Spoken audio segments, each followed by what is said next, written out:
Channel पे डाल रखे हैं, समझ नहीं आई? मिला ही नहीं, ऐसा कैसे हो सकता है उसमें डाले हुए हैं, ठीक है, YouTube पे नहीं है, उसमें डाले हुए देख लेना आप।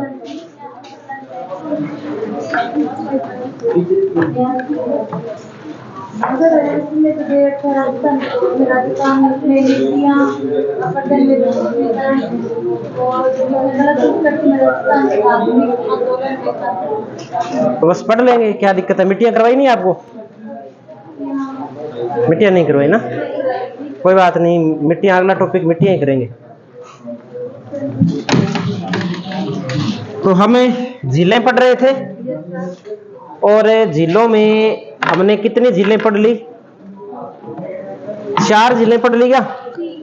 3 ही पढ़ी है अभी तक। कौन कौन सी 3 झीलें पढ़ी है? पिछोला झील पढ़ ली, एक जयसमंद झील पढ़ ली और एक फतेह सागर झील पढ़ ली। आज पढ़ते हैं अपने 4 नंबर पे मीठी झीलों में स्वरूप सागर झील। स्वरूप सागर झील। स्वरूप सागर झील कौन से जिले में है, या झील का निर्माण किसने करवाया? और एक बात इसमें हमें जो ध्यान में रखनी है, वो बात हमें ध्यान में रखनी है कि यह कौन कौन सी झीलों को आपस में जोड़ती है। 3-4 बातें ही हैं इसके बारे में, तो हम नोट कर लेते हैं इस झील के बारे में। सबसे पहले तो हम ये नोट करते हैं कि स्वरूप सागर झील है कहां। तो स्वरूप सागर झील है उदयपुर जिले में। फिर बात करें कि इस झील का निर्माण किसने करवाया? महाराणा स्वरूप सिंह ने। कब करवाया? तो 1857 में। कब करवाया? 1857 में इस झील का निर्माण करवाया गया। और क्या पूछा जा सकता है इस झील से? तो इस झील से हम इस प्रकार से ये झील बनाते हैं कि ये जो झील है, ये झील है स्वरूप सागर झील। स्वरूप सागर झील, और स्वरूप सागर झील है वो 2 झीलों को जोड़ती है, 2 झीलों को जोड़ने का कार्य करती है। प्रश्न ये बन सकता है कि कौन कौन सी 2 झीलों को जोड़ने का कार्य करती है? तो हमने इससे पहले उदयपुर में 2 झीलें पढ़ी है। कौन कौन सी झीलें पढ़ी है? एक तो फतेह सागर झील पढ़ी है, और एक कौन सी झील पढ़ी है? पिछोला झील पढ़ी है। तो इन झीलों को जोड़ने का कार्य, इन झीलों को आपस में जोड़ने का कार्य कौन सी झील करती है? स्वरूप सागर झील करती है। बस इतनी ही बात इस झील में याद रखनी है, इसके अलावा और कोई बात याद नहीं रखनी। भले एक लाइन के रूप में लिख दो कि स्वरूप सागर झील पिछोला वह फतेह सागर झील को जोड़ती है, भले तो ऐसे लिख दो, भले आप ऐसे डायग्राम बना लो, बस इतना ही काम करना है।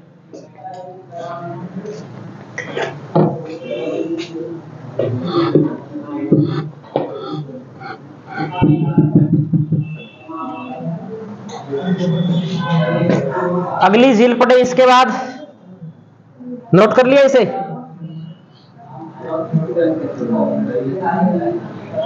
अगली झील नोट कीजिए आप, बड़ी झील। बड़ी झील,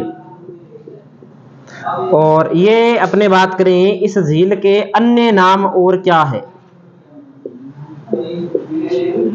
अन्य नाम जल्दी बनाओ उसे।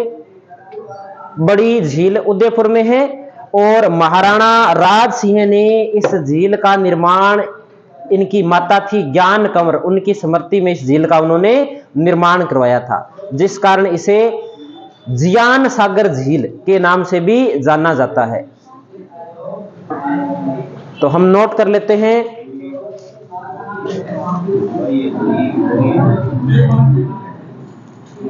ये क्या, ये 5वीं होगी, अब नंबर तो आप नहीं लगाए। जना सागर, या इसे बोलते हैं जियान सागर झील। जियान सागर झील निर्माण तो निर्माण में एक बात क्या नोट करेंगे कि इस झील का जो निर्माण है वो महाराणा राज सिंह ने अपनी माता ज्ञान कंवर की स्मृति में करवाया था। तो निर्माण किसने करवाया? महाराणा राज सिंह ने अपनी माता ज्ञान कंवर की स्मृति में, ज्ञान कंवर की स्मृति में इसका निर्माण करवा दिया। और एक बात इस झील में हमें ध्यान में रखनी है कि इस झील के अंदर राजस्थान का पहला मत्स्य अभयारण्य बनाया गया है। राजस्थान का पहला मत्स्य अभयारण्य, तो लिख सकते हैं राजस्थान का पहला मत्स्य अभयारण्य, ऊपर लिख देते हैं, इधर लिख देता हूं मैं ये बात। राजस्थान का पहला मत्स्य अभयारण्य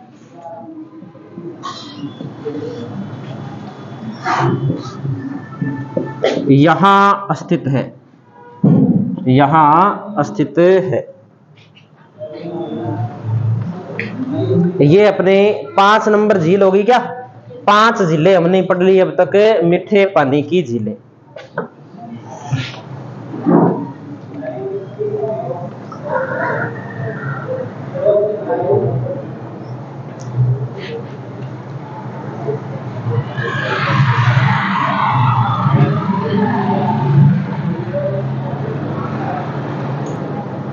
आप आज यही हो गया? आप कोई जो पीछे देख रहे हो नहीं पूछ रहा हूं मैं। हाँ आप लिख नहीं रहे? लिख लिया आपने?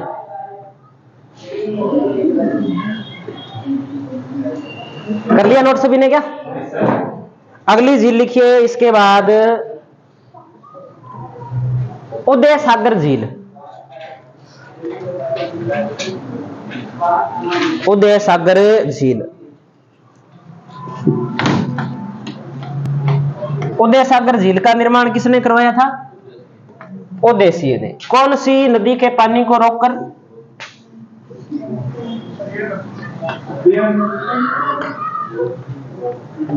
कौन से नदी के पानी को रोक के करवाया था? गंभीरी नदी थी क्या, या गंभीर थी? 2-4 और नाम बता दो साथ में। तुम, मेरे तो समझ में नहीं आता तुम लोग करते क्या हो। तुम्हें डायग्राम बना बना के मैंने बता दिए कि ये बनास नदी है, ये गोगुंडा की पहाड़ी है, ये आयड़ नदी है, फिर उदय सागर झील है, फिर उसका नाम बेड़च नदी है, फिर उसमें गंभीरी मिलती है, फिर गुजरी है, वामन है, मिनाल है। एक एक चीज बना के दे दी आपको, फिर भी आपसे याद नहीं हो रहा। कौन सी नदी है?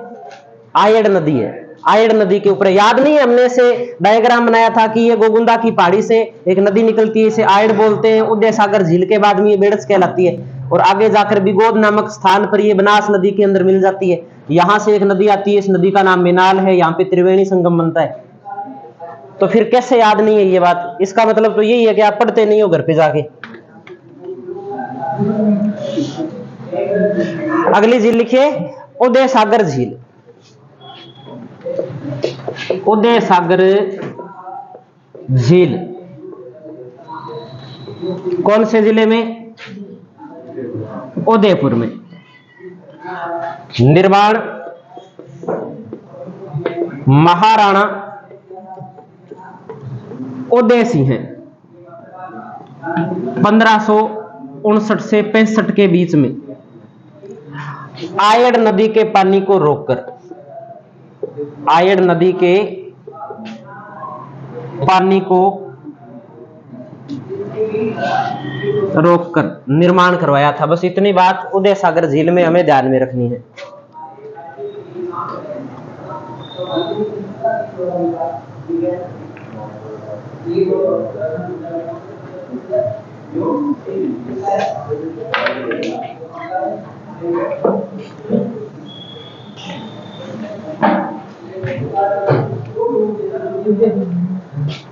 ये कर लिया नोट?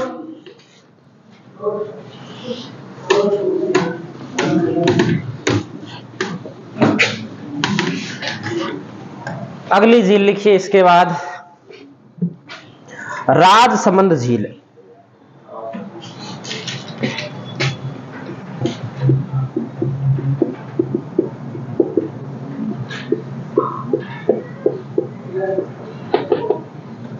राजसमंद झील कौन से जिले में है? राजसमंद झील राजसमंद जिले में,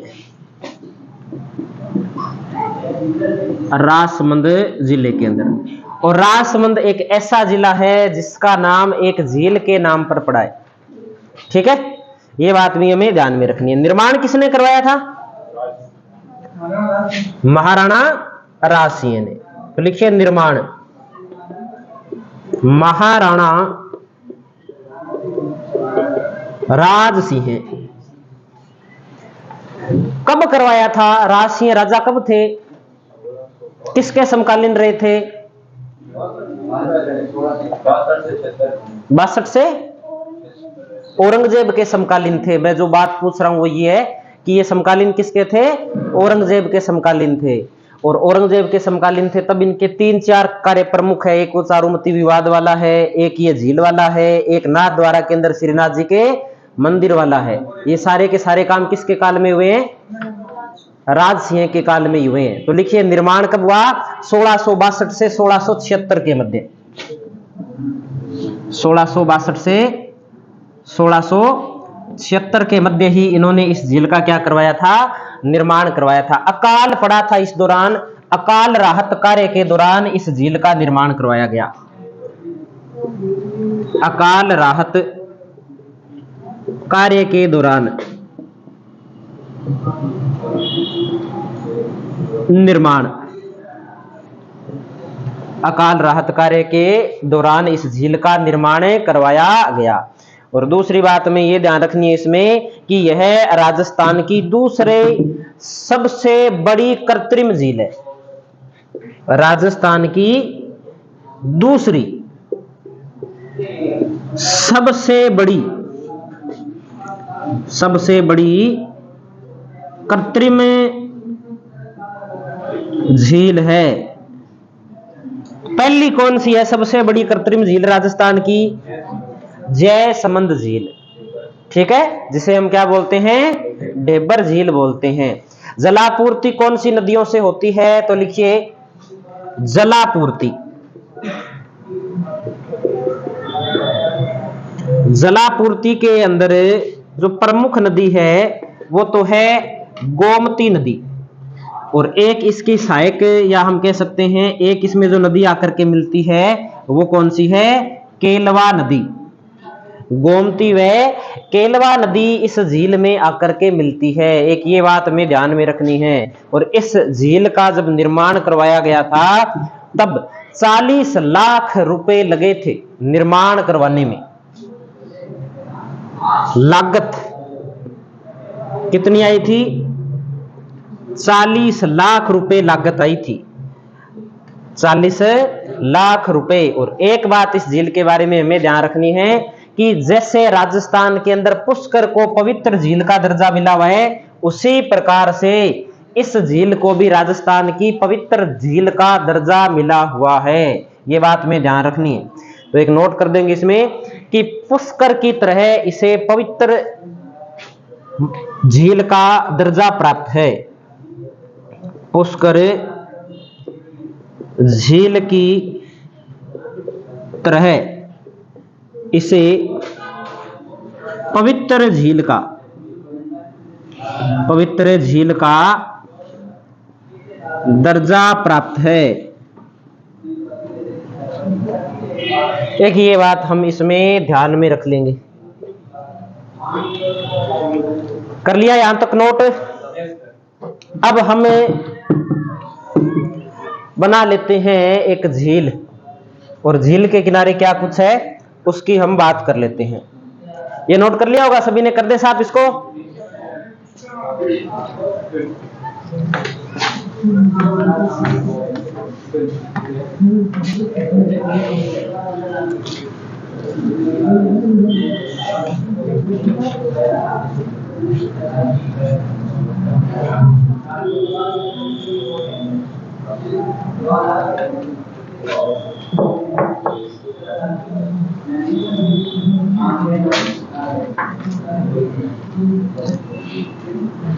एक तो हम बना लेते हैं, इस झील के किनारे एक मंदिर है,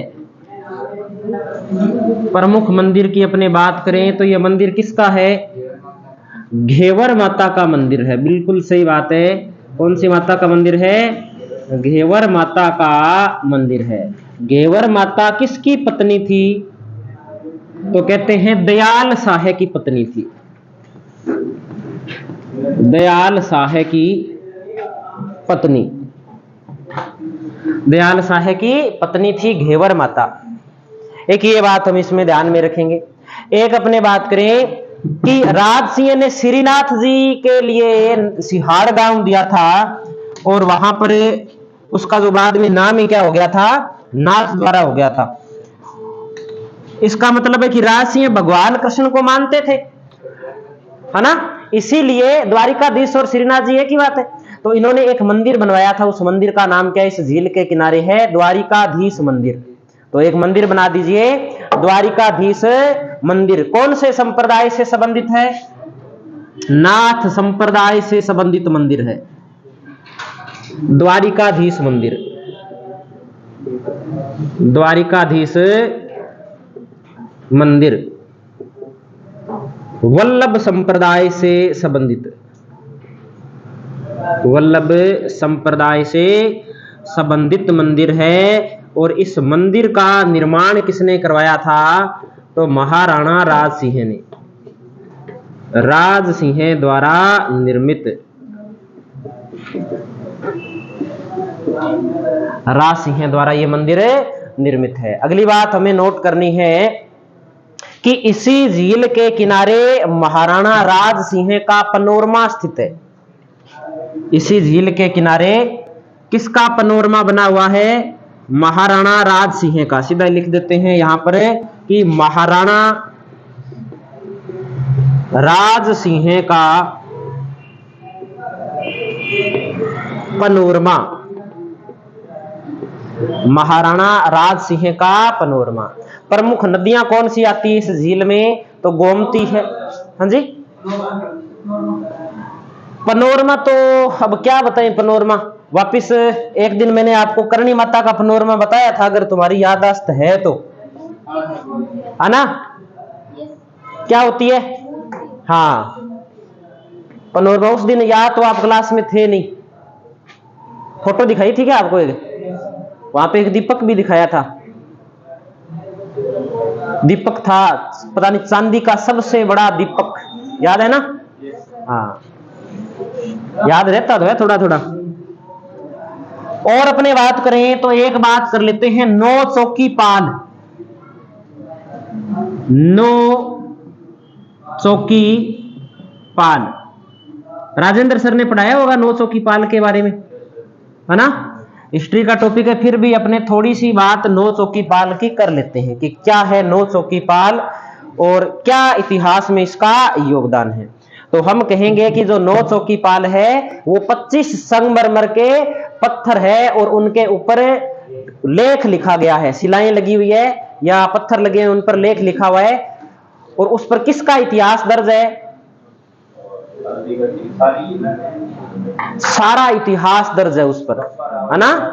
हाँ, और उसे किस नाम से भी जानते हैं? राज सिंह प्रशस्ति के नाम से भी जानते हैं नौ चौकी पाल को।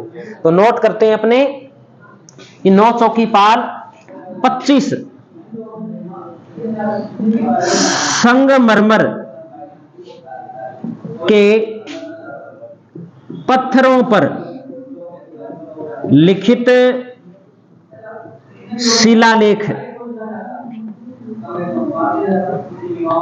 जिसे हम किस नाम से जानते हैं? राज सिंह प्रशस्ति के नाम से भी हम इसे जानते हैं। कौन सी भाषा के अंदर यह लिखी गई है? संस्कृत भाषा के अंदर लिखी गई है। और इसके लेखक कौन है? रणछोड़ भट्ट तेलंग। तो लिखेंगे भाषा संस्कृत। भाषा कौन सी है? तो भाषा है संस्कृत। लेखक कौन है इसके? रणछोड़ भट्ट तेलंग। संस्कृत में लिखित विश्व की सबसे बड़ी प्रशस्ति है। विश्व की सबसे बड़ी प्रशस्ति कौन सी प्रशस्ति है? राजसिंह प्रशस्ति या नो चौकी पाल जिसे बोलते हैं, संस्कृत में लिखित सबसे बड़ी प्रशस्ति है विश्व की। संस्कृत के अंदर 1916 श्लोक लिखे हुए हैं। कितने श्लोक है? 1916 श्लोक लिखे हुए हैं संस्कृत के अंदर। और इसमें हम कह सकते हैं कि मेवाड़ राज्य का इतिहास अंकित है। और एक बात यह भी ध्यान रखनी है कि इस प्रशस्ति के अंदर राज सिंह को एक उपाधि दी गई है। कौन सी उपाधि दी गई है? विजय कटकातु की उपाधि दी गई है। तो लिखेंगे 1916 श्लोकों में, 1916 श्लोकों में संस्कृत के ये श्लोक है। श्लोकों में मेवाड़ राज्य का इतिहास अंकित है। इतिहास अंकित है। इस प्रशस्ति में राज सिंह को विजय कटकातु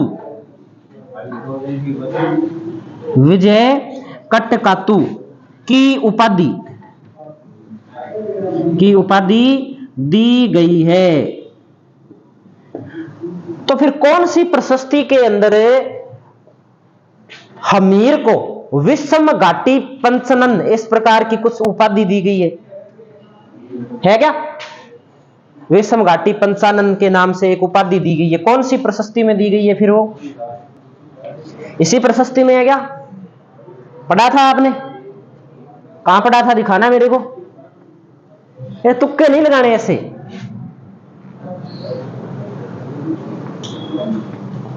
कुंभलगढ़ प्रशस्ति नहीं सुनी? जिसके अंदर अपने किसका निर्माण करवाया गया था? विजय स्तंभ का निर्माण हुआ है। विजय स्तंभ का जहां निर्माण हुआ है वहां जो प्रशस्ति लगी हुई है वहां पर उसे हमीर को उपाधि दी हुई है। जब हम आज ही पढ़ेंगे चित्तौड़गढ़ दुर्ग, उसमें आएगी वो विषम घाटी पंचानन की जो उपाधि है। अपने आगे बात करें और इस झील के बारे में हमें क्या बात ध्यान में रखनी है, तो हमने इसमें क्या क्या बात कर ली? घेवर माता का मंदिर पढ़ लिया, द्वारिकाधीश मंदिर पढ़ लिया, राज सिंह का पनोरमा पढ़ लिया और नौ चौकी पाल या राज सिंह प्रशस्ति पढ़ ली। राज सिंह प्रशस्ति की जितनी भी बातें हैं, भले भूगोल है, भले इतिहास है, भले कल्चर है, तीनों ही दृष्टि से उपयोगी है। किसी में पढ़ लो, तीनों ही जगह पढ़नी पड़ेगी अपने को। कोई भी टॉपिक पढ़े, कोई झील आ गई तो झील में पढ़ना पड़ेगा, कोई दुर्ग आ गया कल्चर के अंदर तो उसमें पढ़ना पड़ेगा, और हिस्ट्री में तो पढ़ना ही पढ़ना है, उसका तो है ही मेन ये। तो ये बातें हम इस झील के बारे में ध्यान में रख लेंगे। एक बात और अपने को सिर्फ एक किताब में मिलती है, माध्यमिक शिक्षा बोर्ड की किताब में, कि इस झील को जब विश्व युद्ध हुआ था तब 6 साल तक इस झील को अपने क्या बोले कि इंपीरियल एयरवेज द्वारा समुद्री विमान आधार के रूप में इसे उपयोग किया गया था। यह बात मेरे तो भी समझ में नहीं आई कि उस किताब में ऐसा क्यों लिखा हुआ है, इसकी कोई व्याख्या तो है नहीं, लेकिन ये बात इसलिए थोड़ी सी मुझे लगती है कि पूछी जा सकती है क्योंकि ये माध्यमिक शिक्षा बोर्ड की किताब में लिखी हुई है। और हम देखते हैं कि हमारा पेपर लगभग कहां से छपता है, वहीं से छपता है। तो हो सकता है ये लाइन उठाकर सीधी की सीधी अपने को दे दे कि जो 6 वर्ष के लिए इस झील का जो उपयोग है इंपीरियल एयरवेज द्वारा किया गया है। तो वो कौन सी झील है? तो वो राजसमंद झील है जो राज सिंह के द्वारा निर्मित है। तो एक बात और नोट करते हैं, इसमें लिखिए, विश्व युद्ध के दौरान 6 वर्ष तक, विश्व युद्ध के दौरान 6 वर्ष वर्ष तक इस झील का उपयोग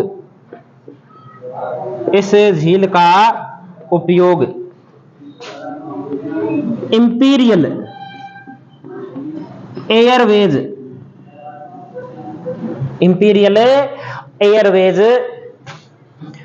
द्वारा समुद्री विमान आधार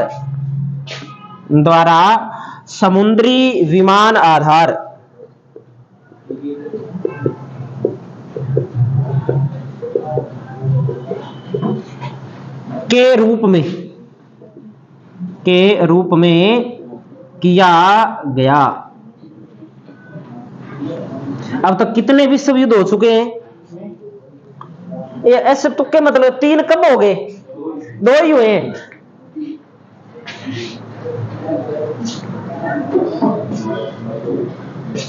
कितने विश्व युद्ध हुए अभी तक? सिर्फ 2 विश्व युद्ध हुए हैं।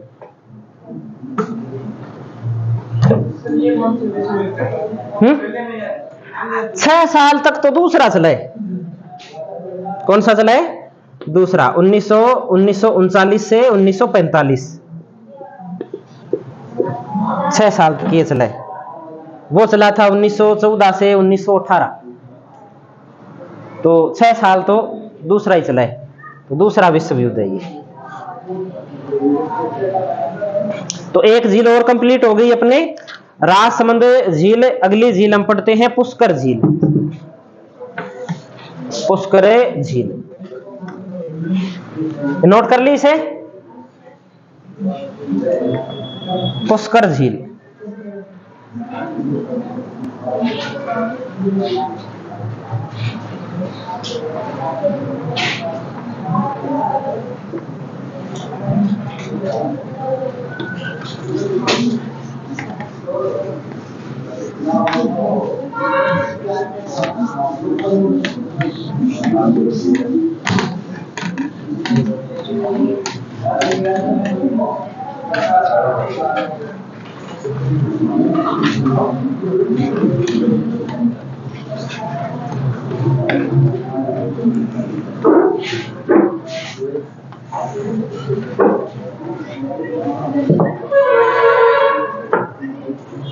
पुष्कर झील, पुष्कर झील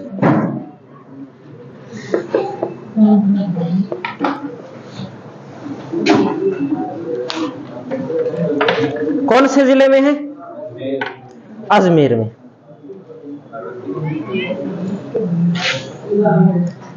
अजमेर। सबसे पहले बात करते हैं उपनाम।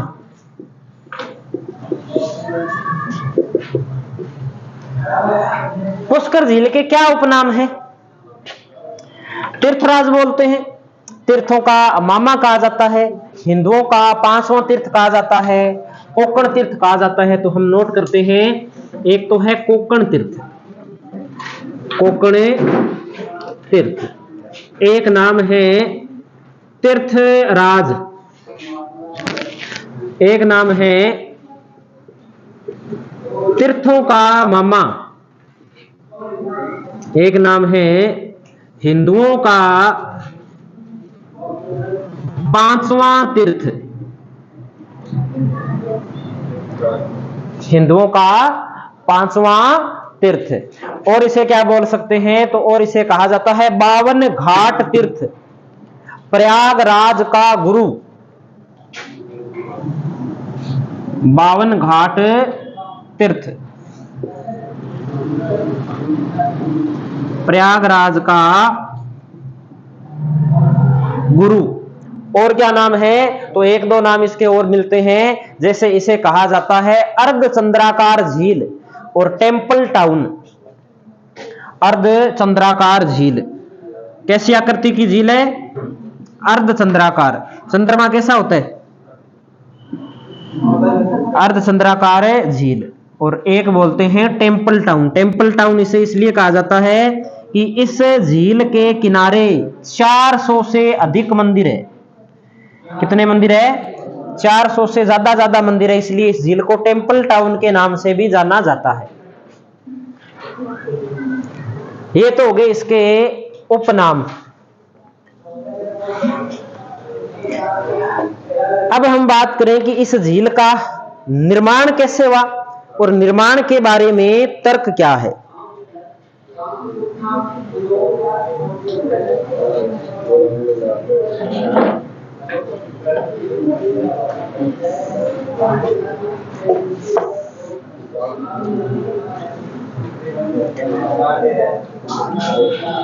तो लिखते हैं निर्माण से संबंधित तर्क। निर्माण से संबंधित तर्क। तर्क तो खूब है लेकिन प्रमुख 3 तर्क है। कौन कौन से 3 तर्क है बात कर लेते हैं। सबसे पहले अपने बात करते हैं पद्म पुराण के अनुसार। पद्म पुराण एक ग्रंथ है और पद्म पुराण के अनुसार ये माना गया है कि इस झील का निर्माण पुष्करणा ब्राह्मणों ने किया था। तो पद्म पुराण के अनुसार तो इस झील का निर्माण किसने कर दिया? पुष्करणा ब्राह्मणों ने। दूसरा तर्क जो मिलता है वो मिलता है कि इस झील का निर्माण है वो ब्रह्मा जी के हाथ से कोई फूल गिरने से या कोई गुलाब का फूल गिरने से इस झील का क्या हुआ था? निर्माण हुआ था। ऐसी मान्यता है, ऐसा तर्क दिया जाता है। और तीसरी जो मान्यता रहती है वो रहती है कि इस झील का निर्माण ज्वालामुखी के उद्गार से हुआ था। और ज्वालामुखी से निर्मित किस प्रकार की झील है? कालडेरा झील है। तो 3 तर्क मिलते हैं हमें इस झील के निर्माण के बारे में। नोट कर लेते हैं एक एक करके। पद्म पुराण के अनुसार, पद्म पुराण के अनुसार इसका निर्माण पुष्करणा ब्राह्मणों ने करवाया। पुष्करणा ब्राह्मणों ने करवाया।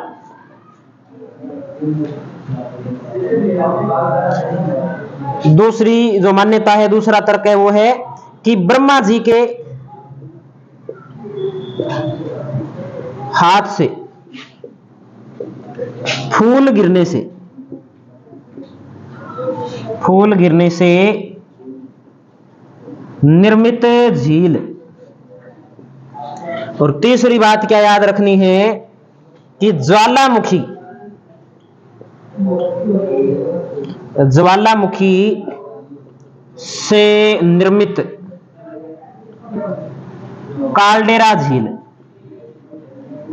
3 तर्क मैं वापिस रिपीट कर देता हूं। पहला तर्क है कि पद्म पुराण के अनुसार इसका जो निर्माण है वो पुष्करणा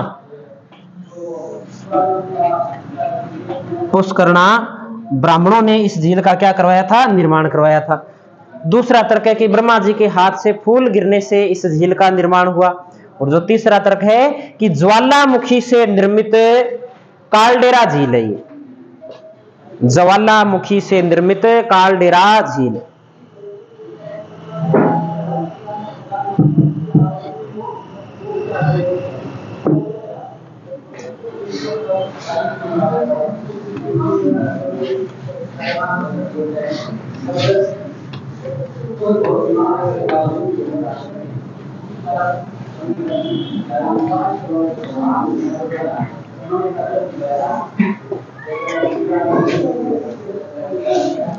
विशेष तथ्य की अगर अपने बात करें, विशेष तथ्य है कि राजस्थान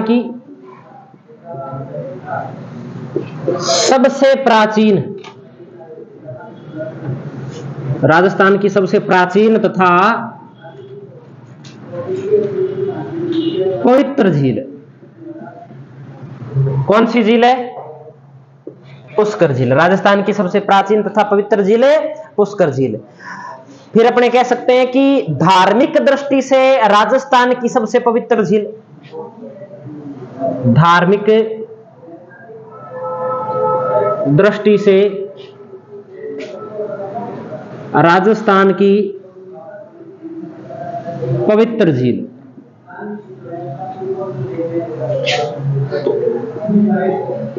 वर्तमान में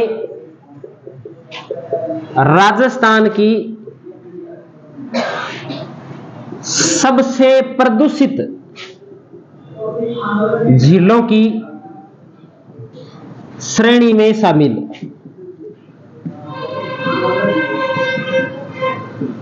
पहले तो सिस्टम क्या था? पहले तो ये सिस्टम था कि अगर किसी को चर्म रोग है और वो अगर पुष्कर झील में स्नान कर लेता था तो उसका रोग ठीक हो जाता था। अब स्थिति ऐसी हो गई है कि अगर कोई स्वस्थ व्यक्ति अगर इस झील में स्नान कर ले तो उसको चर्म रोग हो जाए। उल्टा हो गया काम, इतनी ज्यादा क्या हो गई है? प्रदूषित हो गई है। यही हालात गंगा की है। वे गंगा में कहते हैं कि गंगा में स्नान करने से पाप धुल जाते हैं। पाप नहीं, जो कोई रोग राग होते हैं उस रोगों से क्या हो जाते थे? पहले मुक्त हो जाते थे, क्योंकि जल अगर शुद्ध है ना तो वो एक दवा का काम करता है। और वर्तमान में काम उल्टा हो गया कि अगर कोई आज से ही व्यक्ति, गांव वालों के तो इतना फर्क नहीं पड़ता, कोई शहर वाला व्यक्ति अगर नहा लेना तो उसके पक्का ही चर्म रोग हो जाएगा, क्योंकि उनकी जो रोग प्रतिरोधक क्षमता होती है वो इतनी नहीं होती। बर्गर खा खा के उनकी रोग प्रतिरोधक क्षमता का सत्यानाश हुआ होता है। सबसे ज्यादा बीमार कौन होते हैं? शहर वाले तो होते हैं। गांव के अंदर जल्दी से बुखार ही नहीं होता किसी को, जल्दी से कोई साल में साल 2-5 साल कई व्यक्ति ऐसे जिनको बुखार ही नहीं होता। क्यों नहीं होता? क्योंकि रोग प्रतिरोधक क्षमता अच्छी है उनकी, वो बर्गर नहीं खाते। सबसे बड़ी बात ये है, रोग नहीं खाते वो।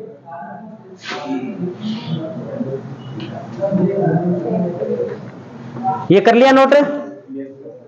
आगे बात करें अपने भी। इतनी ज्यादा प्रदूषित, ये कोई आज से प्रदूषित नहीं है, ये 1990 के दशक से प्रदूषित है। और इस झील की सफाई के लिए 1998 ईस्वी में कनाडा के सहयोग से इसकी क्या की गई थी? सफाई की गई थी, एक प्रोग्राम चलाया गया था। तो लिखते हैं 1998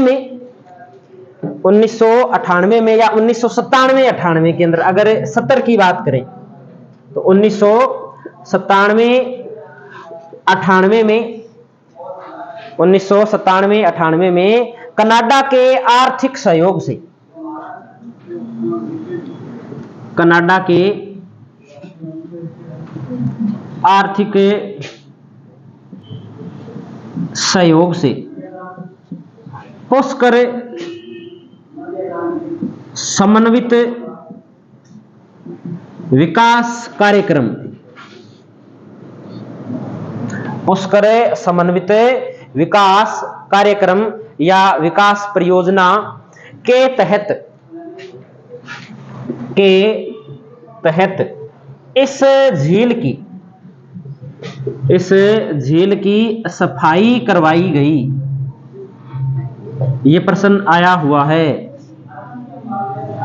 सफाई करवाई गई, ये बात हमें ध्यान में रखनी है। और अपने इस देखो, धार्मिकता से जुड़ी हुई झील है तो बहुत सारी बातें हैं वो इस झील से संबंधित मानी जाती है। जैसे मानी जाती है, उनका सोर्स नहीं है कि वो सही थी या सही नहीं थी, उन्हें अपने बोल देते हैं किंवदंतियां।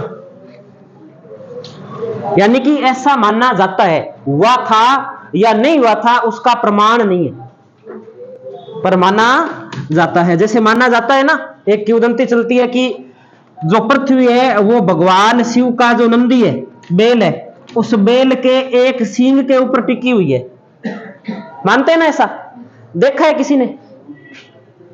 तो वो क्या एक किंवदंती है, ऐसा मानना ही जाता है। अब बेल के सींग पर टिकी है कि नहीं टिकी, फिर कहते हैं कि भूकंप आता है तब क्या है बेल का सींग दर्द करने लग जाता है तो बेल ऐसे करता है, तो पृथ्वी इस सींग से इस सींग पे आ जाती है। तो ऐसा कोई संभव तो है नहीं, ऐसा मानना ही जाता है। कोई टाइम में हो सकता है रहा होगा, लेकिन वर्तमान में इसकी कोई ऑथेंटिक सोर्स नहीं है। तो इस झील के बारे में कुछ किंवदंतियां हैं, या हम कह सकते हैं कि इस ऐसा माना जाता है, ऐसे लिख देते हैं, ऐसा माना जाता है। कैसा माना जाता है? तो हम एक एक बात नोट कर लेते हैं। ऐसा भी माना जाता है कि कालिदास का एक ग्रंथ है अभिज्ञान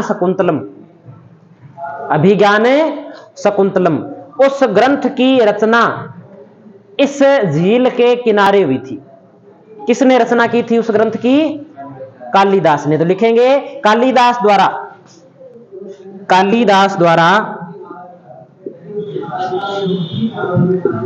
अभिज्ञान शकुंतलम की, अभिज्ञान शकुंतलम की रचना इस झील के किनारे की। दूसरी बात,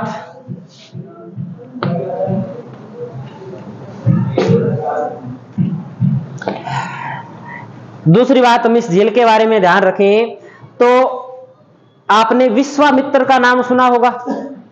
विश्वामित्र कहते हैं कि विश्वामित्र तपस्या कर रहे थे इस झील के किनारे, तभी एक इंद्र की अप्सरा आती है, उसका नाम था मेनका। मेनका उनकी तपस्या भंग करती है। वो कौन सी झील के किनारे भंग करती है? पुष्कर झील के किनारे। तो यह भी माना जाता है कि मेनका द्वारा विश्वामित्र की तपस्या भंग भी कौन सी झील के किनारे की गई? पुष्कर झील के किनारे। तो लिखेंगे मेनका द्वारा, मेनका कहते हैं अप्सरा थी, मेनका द्वारा विश्वामित्र की, विश्वामित्र की, ये एक क्या बोल सकते हैं, ऋषि थे। मेनका द्वारा विश्वामित्र की तपस्या इस झील के किनारे, इस झील के किनारे भंग की गई। मेनका द्वारा विश्वामित्र की तपस्या इस झील के किनारे भंग की गई। तीसरी बात हम ध्यान रख सकते हैं कि भगवान राम ने अपने पिता कौन थे? दशरथ। दशरथ की अस्थियों का विसर्जन भी इसी झील में किया था।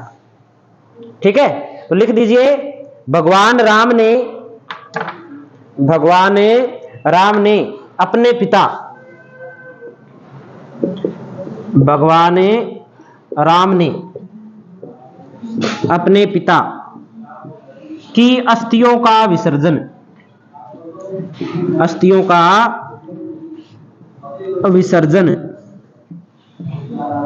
इसी झील में किया, इसी झील में किया। एक ये बात भी हमें ध्यान में रखनी है।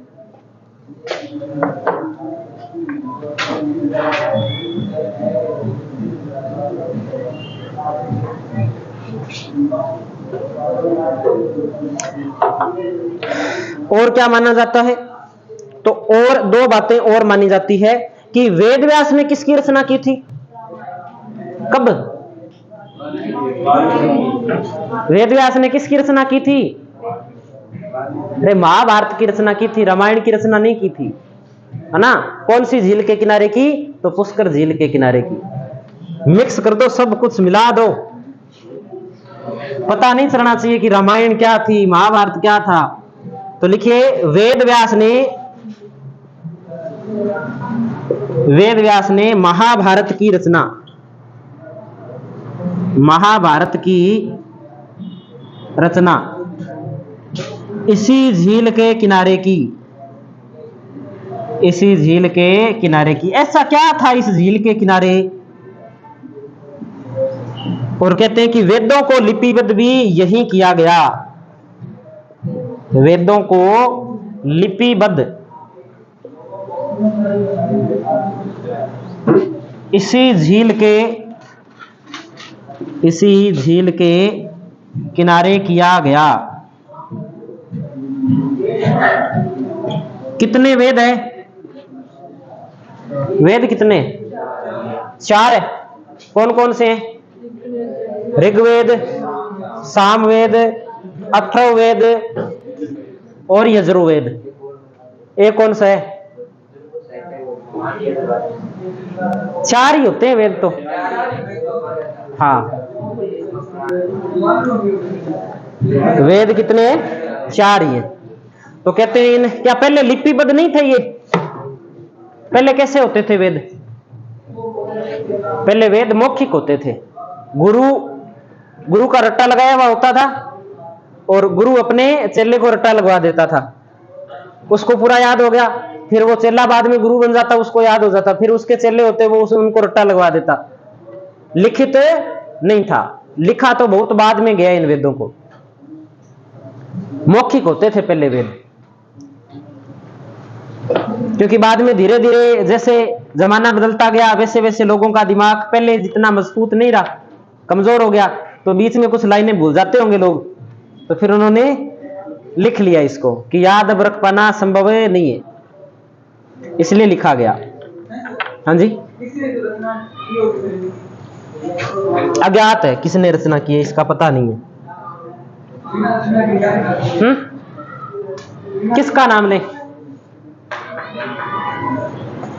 रचना के बारे में कोई जानकारी नहीं मिलती। अब अपने कह दें कि जैसे हिंदू धर्म का ग्रंथ है गीता, है ना, अब मान लो कि लिपिबद्ध उसे किसी व्यक्ति ने कर दिया, लेकिन उसकी रचना किसने की? वास्तव में उपदेश देखें तो भगवान कृष्ण के उपदेश है उसमें, यही बात है। ऐसे अपने कह दें कि जैसे मुस्लिम धर्म का ग्रंथ है कुरान, कुरान की रचना किसने की भाई, पता है किसी को?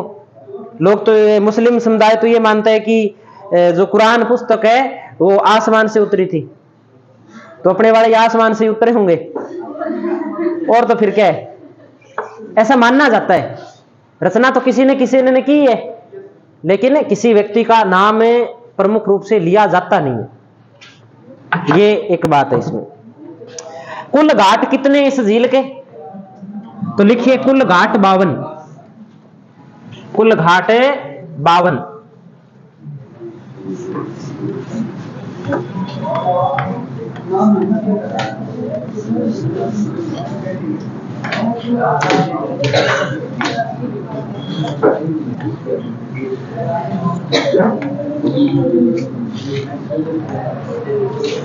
कुल घाट है 52।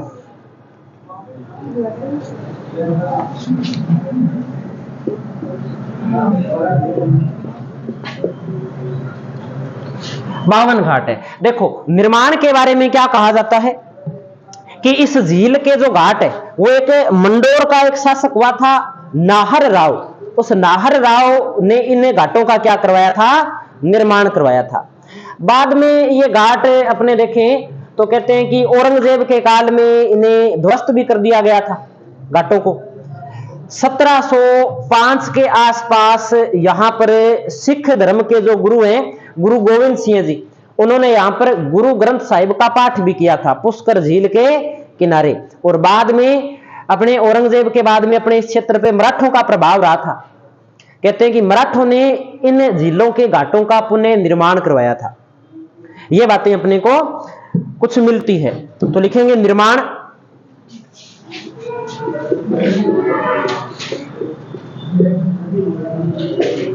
मंडोर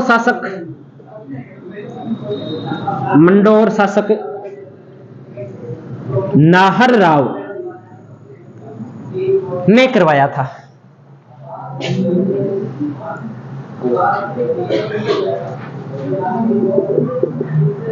औरंगजेब ने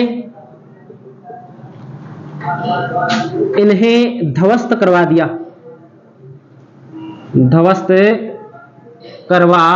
या हम कह सकते हैं तुड़वाया। 1705 के अंदर गुरु गोविंद सिंह जी ने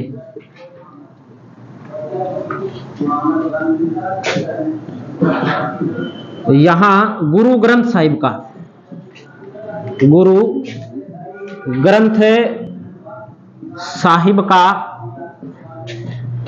पाठ किया और 1805 ईस्वी के अंदर मराठों ने इन घाटों का पुनर्निर्माण करवाया। 1805 में मराठों ने घाटों का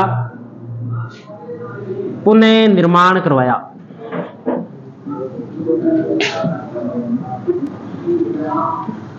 ये कुछ बातें हैं। सिख धर्म से संबंधित राजस्थान के अंदर 3-4 स्थान याद रखने होते हैं। एक तो बुड्ढा जोहड़ जहां से प्रश्न बनता है, एक साहवा चूरू के अंदर, एक है शेर शिकार गुरुद्वारा, और एक पुष्कर झील के किनारे गुरु गोविंद सिंह जी ने गुरु ग्रंथ साहिब का पाठ किया था। यही प्रमुख बातें हैं राजस्थान में सिख। हाँ जी, हाँ कोलायत में भी है, हाँ कोलायत भी है, एक स्थल है कोलायत, यही प्रमुख स्थान है। सबसे पवित्र घाट कौन सा इस झील का? सबसे पवित्र घाट तो लिखिए, सबसे पवित्र घाट है गो घाट, सबसे पवित्र घाट।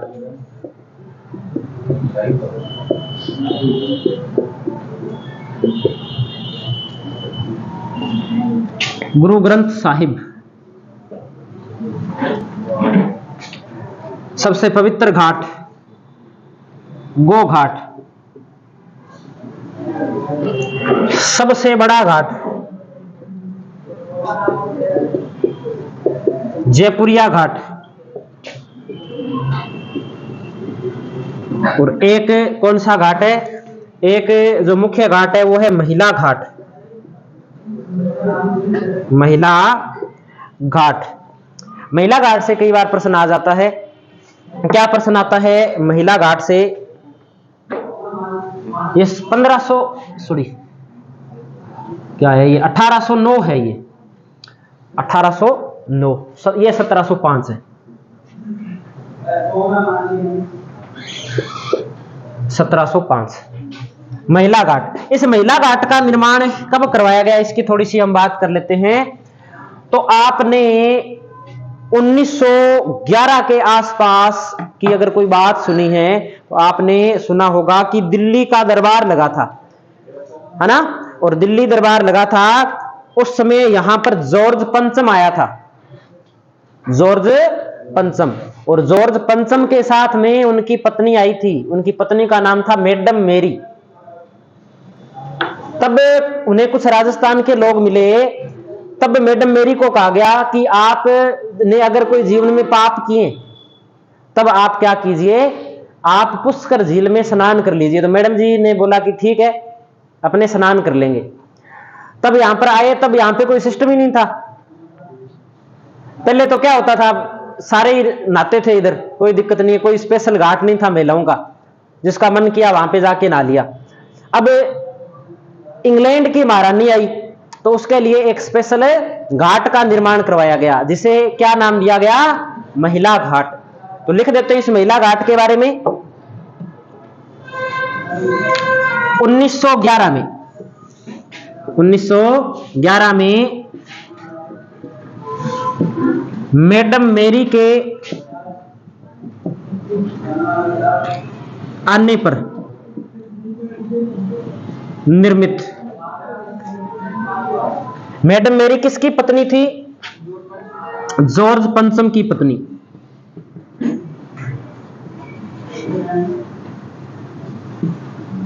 और बाद में अपने बात करें,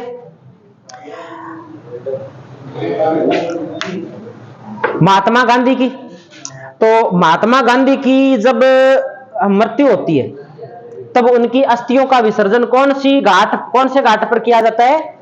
महिला घाट पर किया जाता है, जिस कारण इसका नाम बदल के रख दिया जाता है गांधी घाट।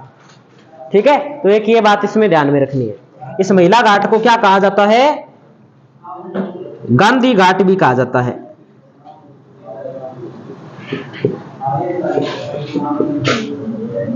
गांधी जी की